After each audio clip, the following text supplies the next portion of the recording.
The California National Guard will remain deployed in Los Angeles for now after an appeals court blocked a ruling against the Trump administration's deployment of the troops. President Trump made the decision to place members of the California National Guard under federal control to protect immigration and customs enforcement officials conducting arrests. California sued, arguing he did not get permission from Governor Gavin Newsom for this, which is a requirement laid out by Congress. The Trump administration's immigration crackdown in California has led to protests throughout Los Angeles. Amid the tensions, we are hearing stories of those who said they were affected by ICE's operations. And our Camilo Montoya-Galvez spoke with the wife of a man who was detained by ICE during a check-in appointment in L.A. earlier this month.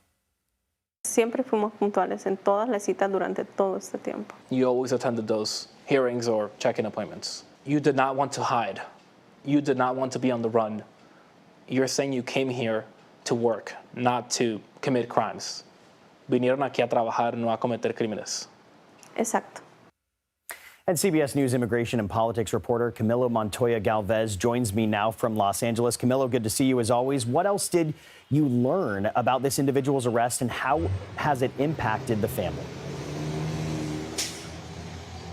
Hi, Tom. Well, Nancy's husband is one of more than 56,000 individuals currently held in ICE detention centers across the country. That is according to internal government data obtained by CBS News. And that 56,000 number is a record high for ICE. The agency has never before held that many people in its custody, and it's part of this dramatic expansion in immigration enforcement across the country. And Nancy's husband was detained last week after the family, including their children, one of whom is a U.S. citizen, attended their check-in appointment that the agency, ICE, instructed them to show up to.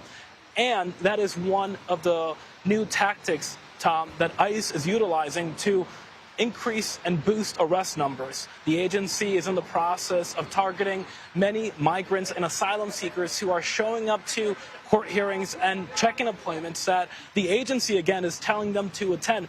Lawyers say that that actually deters migrants from following due process and the legal process here in the U.S., but ICE argues that many of these migrants are in the country illegally and must face consequences. Camilo, I want to flip back over to the fight over President Trump's deployment of National Guard troops in Los Angeles. Will we see this issue back in court? Yes, Tom, even though a lower court judge said that the president's activation of the National Guard and his deployment of the Guard here to Los Angeles was illegal because he did not issue his order through the governor of California, Governor Gavin Newsom, and he did not meet the requirements under that law, which requires the president to make a finding that there's an active rebellion that is trying to, in some ways, overthrow the government or test the legal authority of the government. The judge said that that is not the case.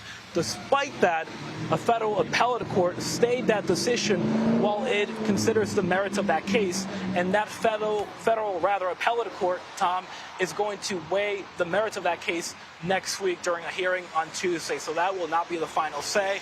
This case will continue to be litigated, but for now, the National Guard remains here in Los Angeles, including to protect the federal building behind us and also to accompany ICE agents who are arresting undocumented immigrants suspected of being in the country illegally, Tom. And Camilo, we understand there's more legal news regarding Columbia University activist Mahmoud Khalil. Get us up to speed. What's the latest? Well, look, Tom, a judge recently in New Jersey found that the rationale that the Secretary of Homeland Security and the Secretary of State, Marco Rubio, had made to justify Mr. Khalil's detention was actually unlawful and not rooted in a sound legal justification. But now the government is arguing that it can detain Mr. Khalil through another the immigration allegation and deportation ground.